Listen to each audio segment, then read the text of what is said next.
Hai, selamat datang di Biblians. Kali ini kita akan bahas soal saksi Yehova. Dan topik kita hari ini adalah tentang Yesus. Salah satu pondasi terkuat saksi Yehova untuk tidak mengakui Yesus itu Tuhan adalah karena Yesus diciptakan.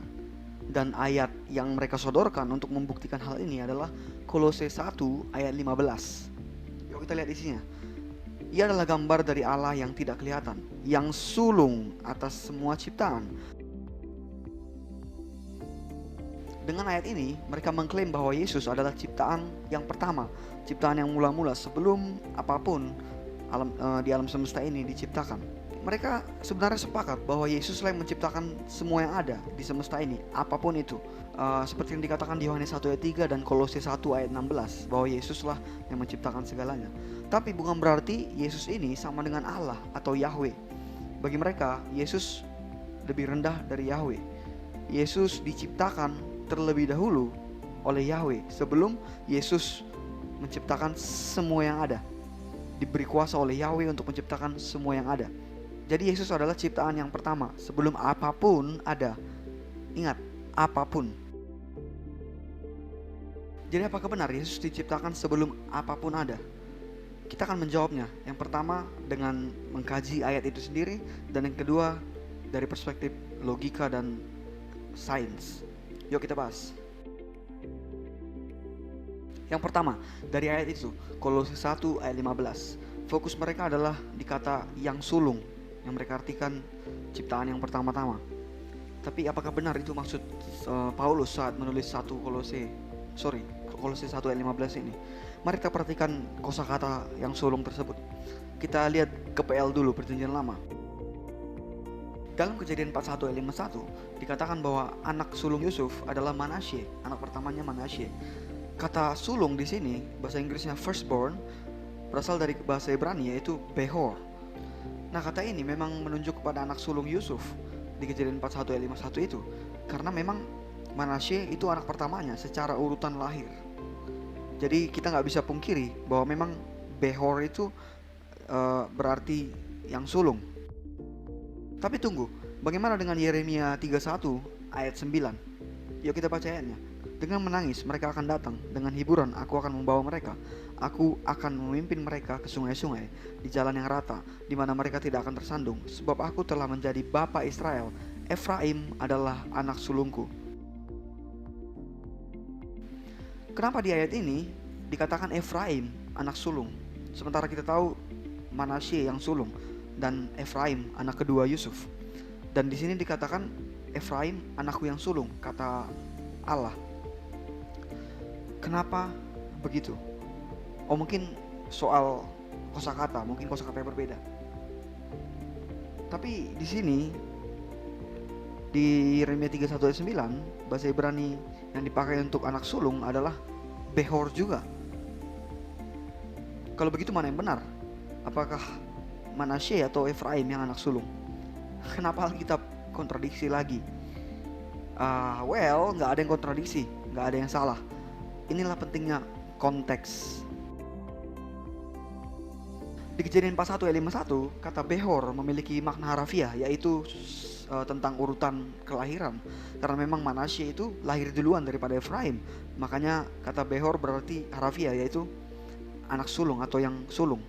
Sementara di Yeremia 31 ayat 9, konteksnya bukan soal urutan anak yang lahir duluan. Kata Behor di sini memiliki makna lain, dan makna itu adalah yang utama, terutama, yang paling menonjol, yang paling unggul dari segala yang ada. Itu makna lain dari kata Behor. Jadi di Yeremia 31 ayat 9 tadi, Tuhan sedang menyatakan bahwa Efraim adalah anaknya yang paling utama. Bukan karena Israel bangsa paling tua yang duluan ada, yang sulung secara keberadaan, bukan. Tapi karena Tuhan telah mengikat covenant atau perjanjian kepada Israel. Itu sebabnya dia mengatakan Efraim adalah anaknya yang sulung. Nah, saat PL diterjemahkan ke dalam bahasa Yunani, kata Behor ini, firstborn, anak sulung ini, diterjemahkan menjadi prototokos, yang berarti sulung, pertama, atau juga utama, atau yang paling unggul dari segala yang ada. Lantas bagaimana kita tahu makna yang mana yang dipakai Paulus di dalam Kolose 1 ayat 15. Makna yang mana? Sekali lagi jawabannya konteks. Inilah pentingnya konteks. Mari kita perhatikan isi Kolose 1 ayat 16. Karena di dalam Dialah telah diciptakan segala sesuatu yang ada di sorga dan yang ada di bumi, yang kelihatan dan yang tidak kelihatan, baik singgasana maupun kerajaan, baik pemerintah maupun penguasa. Segala sesuatu diciptakan oleh Dia dan untuk Dia. Ayat 17. Ia ada terlebih dahulu dari segala sesuatu, dan segala sesuatu ada di dalam Dia. Yesuslah yang menciptakan seluruh semesta ini dan semua yang ada.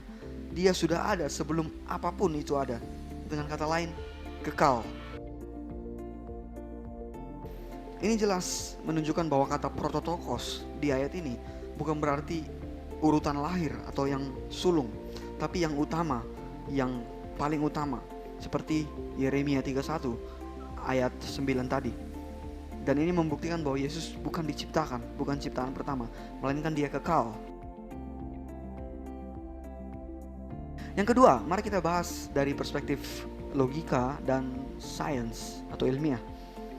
Saksi Yehova yakin bahwa Yesus yang menciptakan seluruh semesta ini, termasuk apapun yang ada. Berarti termasuk waktu. Dan Kolose 1 ayat 17 juga berkata bahwa sebelum apapun ada, Yesus sudah ada. Jadi bagaimana mungkin Yesus diciptakan? Kalau Dia diciptakan, berarti sebelum Dia ada, waktu juga belum ada.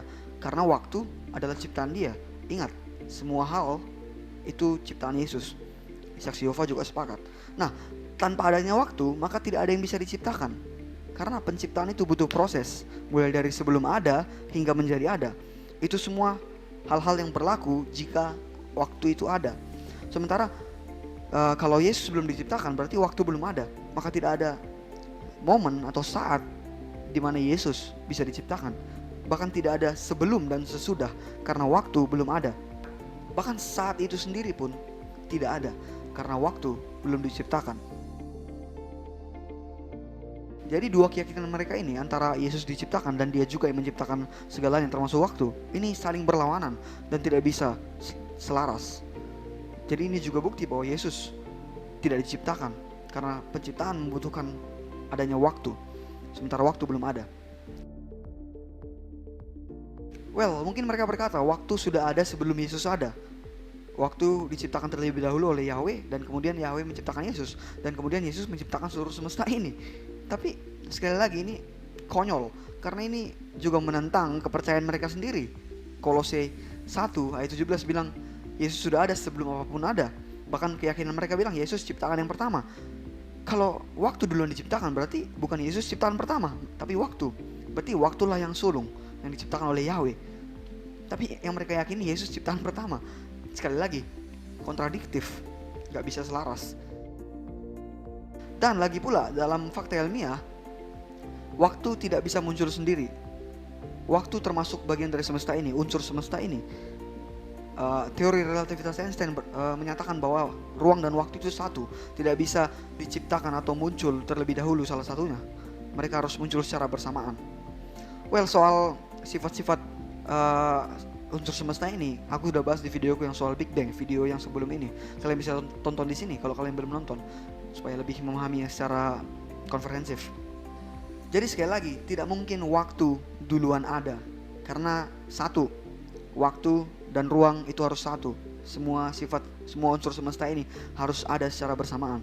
Dan yang kedua, kalau waktu duluan ada, berarti keyakinan mereka pun salah. Sebab mereka yakin Yesuslah ciptaan yang sulung, yang pertama-tama. Tapi di sini dikatakan waktu sudah ada sebelum Yesus, berarti harusnya waktu ciptaan yang sulung. Dan ini kembali menunjukkan bahwa pemahaman mereka tentang Yesus diciptakan atau Yesus adalah ciptaan sulung tidak dapat diterima sama sekali. Jadi intinya, premis 1, Yesus yang menciptakan semesta ini. Saksi Yehova juga sepaham. Premis 2, sebelum semesta ini diciptakan, waktu juga belum ada. Konklusi atau kesimpulan, Yesus tidak mungkin diciptakan karena waktu belum ada. Dengan kata lain, Yesus kekal. Siapa pribadi yang kekal selain dari Yahweh itu sendiri? Dan ini juga membuktikan bahwa Yesus dan Yahweh adalah satu. Mereka sama. Well, terima kasih. Sekian untuk video hari ini. Kuharap kalian terberkati. Bagi teman-teman yang sudah subscribe, ucapkan terima kasih banyak. Yang belum, kuharap kalian mau klik subscribe, share, like, comment, share, supaya semakin banyak yang terberkati dan belajar bersama kita. Kalau kalian punya komen, silahkan cantumkan di kolom komentar atau Instagramku di sini. Oke, itu aja. Sampai jumpa di video yang lain. Bye.